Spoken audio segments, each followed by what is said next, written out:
नमस्कार दोस्तों। आज की इस वीडियो में हम लोग पढ़ेंगे उत्तल दर्पण द्वारा प्रतिबिंब का बनना। उत्तल दर्पण द्वारा प्रतिबिंब दो स्थितियों में बनता है और दोनों स्थितियां कैसी हैं इसके बारे में हम लोग डिटेल से पढ़ेंगे कि वस्तु कहाँ रखी रहती है तो उसका प्रतिबिंब कहाँ बनता है, कैसा बनता है। तो इसकी सिर्फ दो स्थितियाँ हैं। पहली स्थिति ये है कि जब वस्तु कहाँ हो, अनंत पर। उत्तल दर्पण द्वारा कितने स्थितियों में प्रतिबिंब बनता है, तो दो स्थितियों में। कौन कौन सा? तो पहला है कि जब वस्तु कहाँ रखी हो, अनंत पर। देखिए ध्यान से, जब वस्तु अनंत पर स्थित हो, यानी कि अवतल दर्पण के सामने, नहीं सॉरी, उत्तल दर्पण के सामने जब वस्तु कहाँ रखी रहती है, अनंत पे, तो उसका प्रतिबिंब कहाँ बनता है। तो देखिए, तो पहले हम क्या बनाएंगे, एक उत्तल दर्पण बनाएंगे।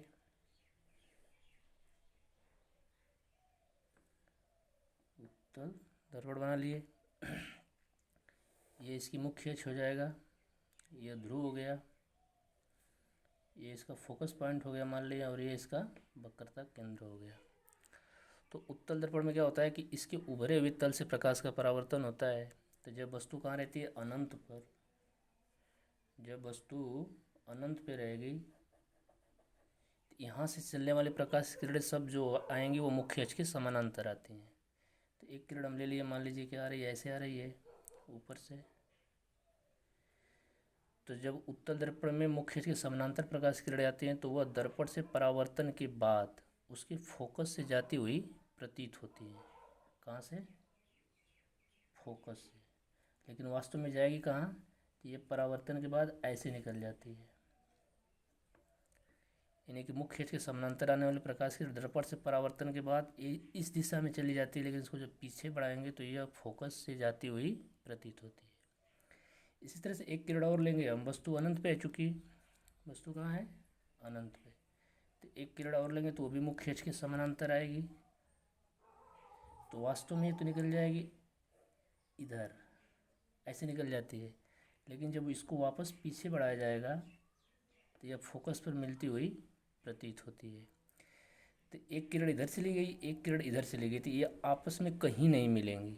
इनको जब पीछे बढ़ाया गया तब यहाँ पर मिलती हुई प्रतीत हो रही हैं। तो प्रतिबिंब कहाँ बनेगा, कैसा बनेगा, तो उसके बारे में हम देखेंगे अब। तो प्रतिबिंब तो बन रहा है दर्पण के फोकस पे। जब वस्तु अनंत पर स्थित है तो उसका प्रतिबिंब कहाँ बनेगा, दर्पण के फोकस पॉइंट पे। तो प्रतिबिंब की स्थिति कहाँ हो जाएगी, फोकस बिंदु पर। फोकस बिंदु पर प्रतिबिंब बनेगा, वस्तु से बहुत ही छोटा बनेगा, वस्तु से छोटा बनेगा, और किरणें आभास की जा रही हैं इसलिए आभासी बनता है। प्रकाश परावर्तन के बाद प्रकाश किरण क्या कर रही हैं, आभास की जा रही है, वास्तव में तो इधर चले गए, तो इसलिए आभासी बनेगा और सीधा बनता है। कैसा बनता है दोस्तों, सीधा। तो उत्तल दर्पण के सामने जब वस्तु अनंत पर स्थित होती है तो उसका प्रतिबिंब दर्पण के फोकस पर बनता है, वस्तु से बहुत छोटा बनता है, आभासी बनता है और सीधा बनता है। तो यह रहा पहला कंडीशन कि जब उत्तल दर्पण के सामने वस्तु अनंत पर स्थित होती है। दूसरी स्थिति है कि जब वस्तु को हम दर्पण के ध्रुव और अनंत के बीच में मुख्य अक्ष पर कहीं पर भी रख दें हम। दूसरी कंडीशन ये है कि अनंत और ध्रुव के बीच में कहीं पर भी रखें तो उसका इमेज कहाँ बनता है, चलिए देखते हैं उसको। तो दूसरा पॉइंट हो जाएगा क्या हमारा, जब वस्तु अनंत और ध्रुव के बीच स्थित हो, तो ध्रुव और अनंत के बीच जब स्थित होगी तो उसका इमेज कहाँ बनेगा, देखिए ध्यान से। तो एक हम उत्तल दर्पण बना लेंगे, इसके दबे हुए तल पर कलई करते हैं ताकि इसके उभरे हुए तल से प्रकाश का परावर्तन हो जाए। यह हो गई क्या, मुख्य हमारी, यह दर्पण का ध्रुव हो गया, और इधर अपना अनंत हो जाएगा बहुत दूर। इसके और इसके बीच में कहीं पर वस्तु को मान लीजिए हम यहाँ रख दिए, नाम दे दे रहे हैं ए बी। यह दर्पण का हमारा फोकस हो जाएगा और ये हो जाएगा प्रकाश वक्रता केंद्र। एक किरण जाएगी मुख्य अक्ष के, यहाँ से हम लेंगे जब, तो एक किरण ले जाएंगे मुख्य अक्ष के समानांतर, एक जाएगी मुख्य अक्ष के समानांतर। तो परावर्तन के बाद ये कहाँ से जाएगी, फोकस से जाती हुई प्रतीत होगी, लेकिन वास्तव में इधर निकल जाएगी ये,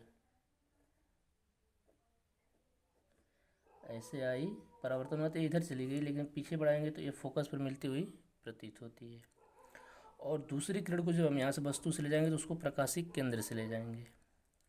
तो प्रकाशिक केंद्र से जाने वाली प्रकाश की किरणें दर्पण से परावर्तन के बाद ये यहीं से इसी मार्ग से वापस लौट जाएगी, लेकिन जब इसको हम आगे बढ़ाते हैं तो ये दर्पण के वक्रता केंद्र पर मिलती हुई प्रतीत होती है।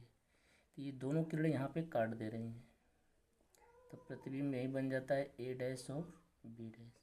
परावर्तन के बाद जब वास्तव में किरणें काटती हैं या आभास की जाती हैं, जब काटती हैं तो प्रतिबिंब बनता है। तो यह आभास की जा रही है, वास्तव में तो इधर चली गई और ये वाली इधर चली गई, लेकिन दोनों यहाँ पर आभास की जा रही है, इसलिए प्रतिबिंब आभासी बनेगा, वस्तु से छोटा बनेगा, सीधा बनेगा और हमेशा ध्रुव और फोकस के बीच में बनेगा। तो क्या कह सकते हैं हम, फोकस प्रतिबिंब कहाँ बनेगा, ध्रुव और फोकस के बीच में।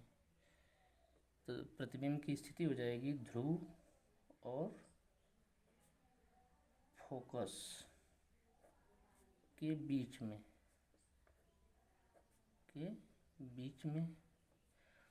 देखिए वस्तु से छोटा बनेगा, वस्तु से छोटा,